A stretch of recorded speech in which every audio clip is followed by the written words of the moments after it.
है अगर कोई उपाय नहीं हुआ तो एक कमल के पत्ते पर ये जनसंख्या कैसे रुके। तो विष्णु भगवान कहने लगे आप चिंता न करो, मैं पातालपुरी के लिए जा रहा हूं और पातालपुरी में हिरणाक्ष को मार करके पृथ्वी को लेकर आ रहा हूं। कि उसी समय भगवान ने और धरि सूकर अवतार हिरणाक्ष संगार कर और किया भूमि में आधार।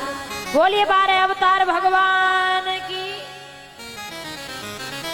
भगवान विष्णु ने उसी समय सूकर का रूप बनाया, 12 अवतार हिरणाक्ष को मारकर पृथ्वी को लेकर के आए। जब ये कथा सुखदेव जी ने राजा परीक्षित को सुनाई तो परीक्षित महाराज ने सुखदेव जी से एक सवाल कर दिया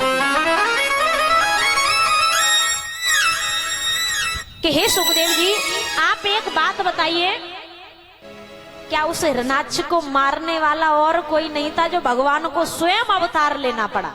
कारण क्या था? तो सुखदेव जी कहने लगे राजन,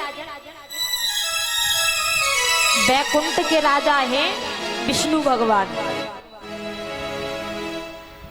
तो वैकुंठ में 2 पहरेदार रहा करते थे जिनका नाम था जय और विजय।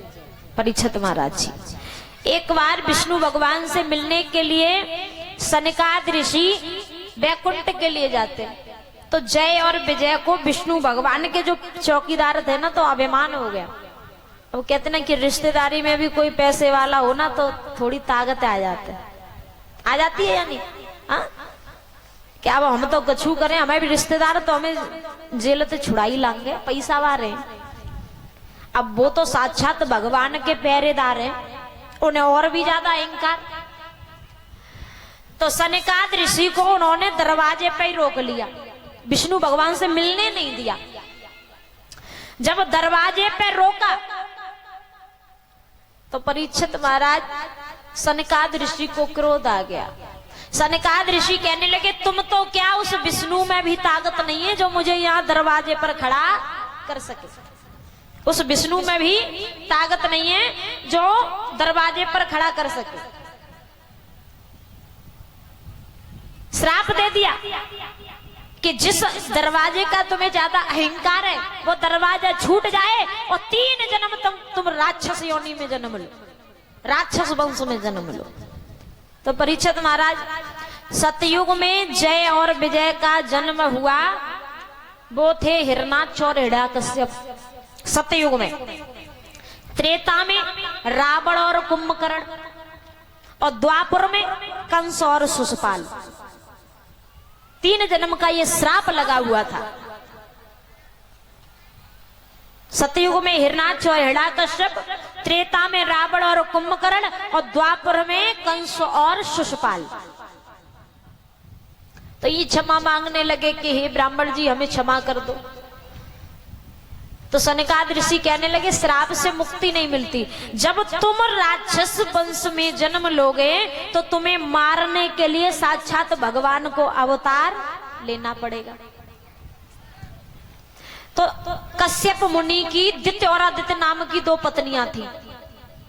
परीक्षित महाराज जी, कश्यप मुनि की दित्य और आदित्य नाम की 2 पत्नियां थी और दोनों बड़ी सुंदर थी, सुशील थी और दोनों अपने पति की सेवा करती थी। तो महाराज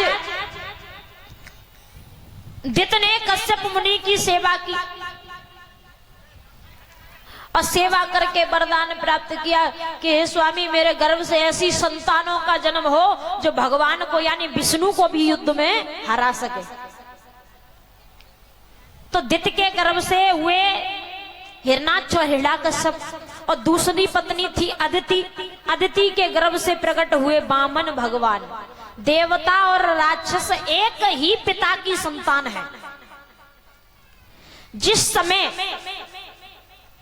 भगवान विष्णु सूकर का अवतार धारण करके यानी 12 अवतार धारण करके पातालपुरी से पृथ्वी को लेकर आ रहे थे, तो नारद जी ने कहा कि हे हिरणाक्ष, तुम यहाँ आराम से सो रहे हो और वो विष्णु पृथ्वी को लेके भागे जा रहे हैं। तो इस हिरणाक्ष ने विष्णु भगवान का रास्ता रोकना चाहा, तो विष्णु भगवान ने पृथ्वी को जल पर स्थापित कर दिया, पृथ्वी को जल पर स्थापित कर दिया और अपना चतुर्भुजी रूप दिखाया और सुदर्शन चक्र से हिरणाक्ष के शीश को काट दिया। बोलिए 12 अवतार भगवान की जय। तो इस प्रकार पृथ्वी को विष्णु भगवान ने जल पर स्थापित किया। अब बात आती है कि पृथ्वी टिकी किस पर है। कोई कहता है शेषनाग पर टिकी है, कोई कहता है गाय के सींग पर टिकी है, पर लेकिन पृथ्वी स्थित किस पर है? परीक्षित महाराज आपको पता है? नहीं पता। पृथ्वी धर्मों के खम्भों पर टिकी हुई है। जब तक सत्य है, जब तक पृथ्वी व्याप्त है, जब तक धर्म है तभी तक पृथ्वी है, और जब धर्म विलुप्त हो जाएगा तो ये पृथ्वी भी विलुप्त हो जाएगी, फिर से जल ही जल हो जाएगा। बोलिए आनंद कंद भगवान की। तो हरिहर गंगा जी के किनारे व्यास नंदन सुखदेव जी वर्णन करने लगे, हे राजन परीक्षित, इस प्रकार हमने तुम्हें सृष्टि की रचना की कथा सुनाई।